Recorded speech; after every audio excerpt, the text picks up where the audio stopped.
தமிழ்நாட்டில் ஏப்ரல் மாதம் தேர்தல் நடைபெறவிருக்கிறது. அதனால தற்போது தேர்தல் விதிமுறைகள் அமலில் இருக்கிறது. ஒவ்வொருவரும் ஒரு குறிப்பிட்ட தொகைக்கு மேல, அதாவது 50,000த்திற்கு மேல யாரும் கையில பணமாக கொண்டு செல்லக்கூடாது. கையிலேயோ வாகனத்திலேயோ எந்த ஒரு வழியிலையும் நாம் பணமாக கொண்டு செல்லக்கூடாது. அதிக அளவில் பொருட்களையும் கொண்டு செல்லக்கூடாது. அப்படி கொண்டு சென்றால் அது பறிமுதல் செய்யப்படும் சொல்லி அதற்கான விதிமுறைகள் தற்போது அமலில் இருக்கிறது.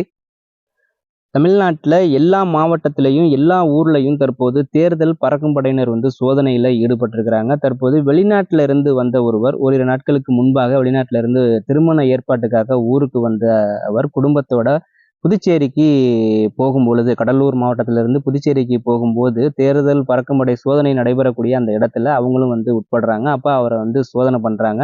அப்போ அவரோட பாக்கெட்ல அதிக அளவுல வெளிநாட்டு கரன்சி அமெரிக்கன் டாலர் அதிக அளவுல அவர் பாக்கெட்ல இருக்கிறது. அதை தேர்தல் பறக்கும் படையினர் பறிமுதல் செய்யறாங்க. அதனால நம்ம உள்நாட்டில் இருந்தாலும் சரி, வெளிநாட்டில் இருந்தாலும் சரி, எல்லாருக்குமே ஒரே சட்டம் தான். ஒரு குறிப்பிட்ட அமௌண்ட்டுக்கு மேல அவங்க 50,000த்திற்கு மேல எந்த நாட்டு கரன்சியும் தற்போது பாக்கெட்ல இருக்கக்கூடாது. அவங்களுடைய வாகனத்திலும் இருக்கக்கூடாது. அப்படி இருந்தால் அது பறிமுதல் செய்யப்படும் சொல்லி ஏற்கனவே அறிவிப்புகள் வெளியிடப்பட்டு தற்போது அதற்கான விதிமுறைகள் நடத்தையில இருக்கிறது.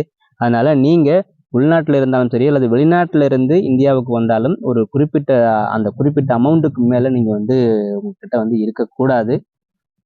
கடலூர் மாவட்டத்தைச் சேர்ந்த நண்பர் ஒருவர் கடந்த 3 நாட்களுக்கு முன்பாக அவர் மாலத்தீவுல இருந்து ஊருக்கு வந்திருக்காரு. திருமண ஏற்பாடுகள் செய்வதற்காக அவர் மாலத்தீவுல இருந்து ஊருக்கு வந்திருக்காரு. அதற்கான நிகழ்ச்சிக்காக அவங்க குடும்பத்தோட கடலூர் மாவட்டத்தில இருந்து புதுச்சேரி போறதுக்காக கார்ல வர்றாங்க. அப்ப அவங்க கடலூர் மாவட்டம் மாளிகைமேடு பக்கத்துல தேர்தல் பறக்கும் படையினர் சோதனையில ஈடுபட்டிருக்கிறாங்க. அந்த இடத்துல அவங்க காரும் நிக்குது. அப்ப அவங்க அந்த அந்த கார் மற்றும் அந்த உடைமைகள் எல்லாமே சோதனை செய்யறாங்க. அப்ப அந்த வெளிநாட்டுல இருந்து வந்தவர்கிட்ட பார்த்தோம்னா கிட்டத்தட்ட 2,600 அமெரிக்கன் டாலரை அவர் வச்சிருக்காரு. அப்ப அது இந்திய ரூபாயில பார்த்தோம்னா கிட்டத்தட்ட 2,44,000 வருது. அப்ப மிகப்பெரிய ஒரு தொகை தானே. 50,000த்துக்கு மேலேயே கையிலையோ பேக்லயோ வாகனத்திலேயோ இருக்கக்கூடாது அப்படின்னு சொல்லியிருக்காங்க.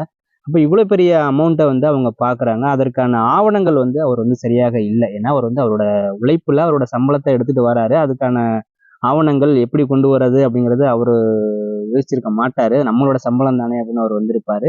இருந்தாலும் ஆவணங்கள் சரியாக இல்லை என கூறி அந்த தொகை தேர்தல் பறக்கும் படையினரால் பறிமுதல் செய்யப்பட்டிருக்கிறது. தேர்தல் விதிமுறைகள் நடப்புல இருக்கிற வரைக்கும் தயவு செஞ்சு யாரும் அதிகமான தொகையை கையில கொண்டு செல்லாதீங்க.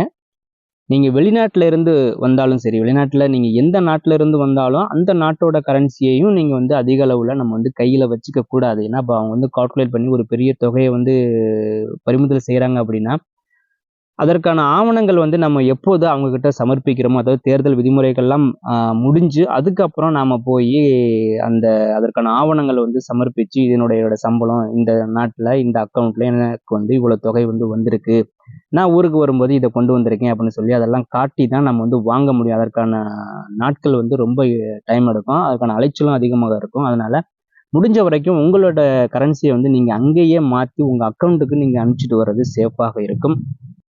இந்த தகவலை உங்க நண்பர்களுக்கும் ஷேர் பண்ணுங்க. வீடியோவுக்கு ஒரு லைக் பண்ணிடுங்க. மறக்காம நம்முடைய சேனலை ஒரு சப்ஸ்கிரைப் பண்ணிடுங்க. நன்றி, வணக்கம்.